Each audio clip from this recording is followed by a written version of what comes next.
If you want the single clearest signal that AI is shifting from chatbot novelty to real-world power, here it is. The US is talking about regulating the export of AI compute in batches as large as 200,000 chips. That's not about apps. That's about industrial capacity. And at the same time, the hardware and the software stacks are converging. Robots in factories, 1 million token context models, and governments rewriting procurement rules. This is the week where AI strategy stops being a slide deck and becomes supply chain reality. Let's start with the headline that should wake up every CEO.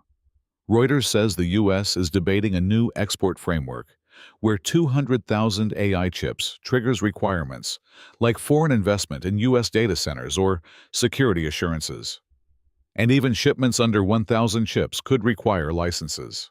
That's basically compute becoming geopolitics. And it matters for businesses because if your model roadmap assumes endless GPU availability in any region, that assumption is getting revoked.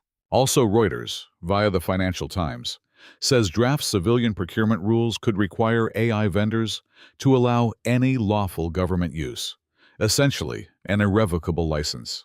That's not a small contract clause. That's a governance model. It changes vendor behavior. If you're selling into government or regulated sectors, you'll see tougher questions: model access, auditability, and whether outputs are intentionally partisan.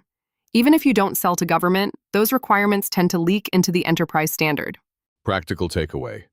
If you're building an AI product, plan for deployment constraints, where inference runs, where weights live, and what your licensing and lawful use policy is. Now the counterbalance. The stacks are getting more deployable. NVIDIA's Nemotron 3 Super is positioned for agent workflows, open weights, 120B parameters with 12B active, and a claimed 1 million token context window. And NVIDIA claims up to 5x higher throughput and up to 2x higher accuracy versus the previous Nemotron Super, which is basically saying, we know agents explode your context and cost. Here's the efficiency play. Perplexity also said it's a founding member of the NVIDIA Nemotron coalition, and they're already integrating Nemotron 3 Super into their multi-stage search pipeline: query parsing, retrieval, re-ranking, drafting. That's a subtle point. In production, companies rarely use one model. They orchestrate many. Oracle is leaning in too. They announced support for importing Nemotron 3 Super into OCI generative AI using a model import feature. Translation: bring the model into your controlled environment, which is what enterprises actually want. Exactly. The open weights plus controlled deployment combo is how you get adoption in regulated settings. And this ties into Stanford's adoption versus scaling gap.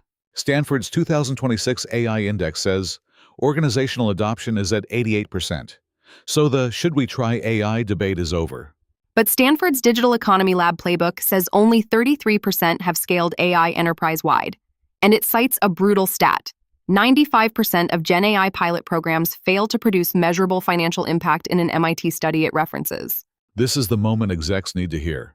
Your bottleneck isn't model IQ. It's process redesign, data readiness, and change management. The playbook calls these invisible costs. And if you want a North Star, the playbook says agentic deployments delivered a 71% median productivity gain versus 40% for high automation and 22% for classic human-in-the-loop. The biggest gains come when AI handles the routine and humans handle exceptions. So if you're a manager listening, stop buying tools and start picking one workflow where exceptions are clear. Finance ops, customer support, security triage. Then design escalation paths. Also watch governance. The playbook warns that 70-80% of employees using AI rely on unapproved tools, shadow AI. That's how data leaks happen. Here's the bridge into robotics. NVIDIA's GTC recap frames physical AI as robots, vehicles, and factories scaling from isolated demos to enterprise workloads.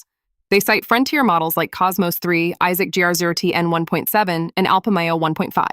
And then you see it in the wild. Instrumental reports Foxconn plans to deploy fewer than 10 humanoid robots on a Houston line, assembling NVIDIA GB300 AI servers. Tasks are basic: part transfers, screw fastening. But that's exactly how industrial automation starts. The important detail is the training loop. They're using simulation and then iterating on-site with NVIDIA Isaac Sim. That's the data flywheel Foxconn talked about: deploy, capture data, improve policies. Translation for business leaders. Humanoids won't replace your whole workforce this year, but they will take the first repetitive, structured steps. And every pilot creates proprietary data that compounds. Let's switch domains, but keep the theme. Data-driven systems moving from labs to real life. Life Biosciences says the FDA cleared an IND for ER100, described as the first cellular rejuvenation therapy using partial epigenetic reprogramming to enter human trials. They describe it as controlled OSK expression, OCT4, SOX2, KLF4, delivered via intravitreal injection for optic neuropathies, and they cite non-human primate studies showing restored methylation patterns and improved visual function. Separate, but related. Longeveron reported Phase 2b data in 148 people with age-related frailty. Their stem cell therapy improved a 6-minute walk test by 63.4 meters at month 9 with a p-value of 0.07. This is where I want viewers to be skeptical but curious. Early signals matter, but regulatory pathways for aging are messy. Still, functional endpoints like walking distance are concrete. The trend is clear. Longevity is getting clinical readouts, not just theories. Rapid Hit 1. Stanford AI Index estimates the annual value of generative AI tools to U.S. consumers at $172 billion by early 2026. That's why every platform is racing. Rapid Hit 2.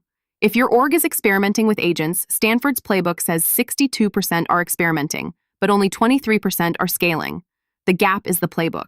Rapid Hit 3. State policy fragmentation is accelerating.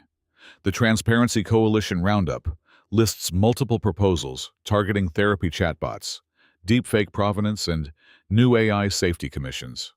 Compliance is becoming a product requirement. That's the breakdown for today.